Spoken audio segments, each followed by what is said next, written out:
అమ్మయ్య, సండే వచ్చేసింది. కొంచెం ఏదైనా నిదానంగా చేసుకోవచ్చు. టిఫిన్ని మధ్యాహ్నంది సాయంత్రం, సాయంత్రంది అర్ధరాత్రి అలా తింటూ ఉంటాము. మీరు అంతేనా? మాలాగేనా? ఇక్కడ వచ్చేసి ఇంకా టిఫిన్ తినే లోపలే 12:30 అయితే అయిపోయిందనమాట.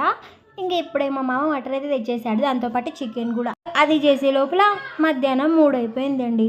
ఇంకా చికెను, మటను, చపాతీ, రైసు ఇవన్నీ చేయాలంటే టైం పట్టుకుంటుంది కదా. ఇంకా సరే అని చెప్పి చేసేసుకున్నాంలేండి. ఇంకా పర్ఫెక్ట్గా వచ్చేసింది మటన్ కర్రీ. సూపర్ సూపర్ టేస్టీగా. ఈ కర్రీని కూడా మీకు కావాలంటే చెప్పండి, నేను పోస్ట్ చేస్తాను. ఇంకా చికెన్ కర్రీ కూడా రెడీ అయిపోతుంది. ఇంకా మా పిల్లాడు వచ్చేసి తినడనమాట, మా హర్షిత్. వాడి కోసం సపరేట్గా ఇంకొక వంట చేయాలి. ఇంకా ఎట్టెట్టో పొద్దున పిండి దోశ పిండి ఉంది, దాంట్లో ఒక ఎగ్ వేసేసి వాడికి దోశ అయితే వేసి ఇచ్చేసాము. మేము చికెన్, మటన్ కర్రీ, చపాతీ అయితే దాన్ని చేస్తాము. Thanks for watching. బాయ్.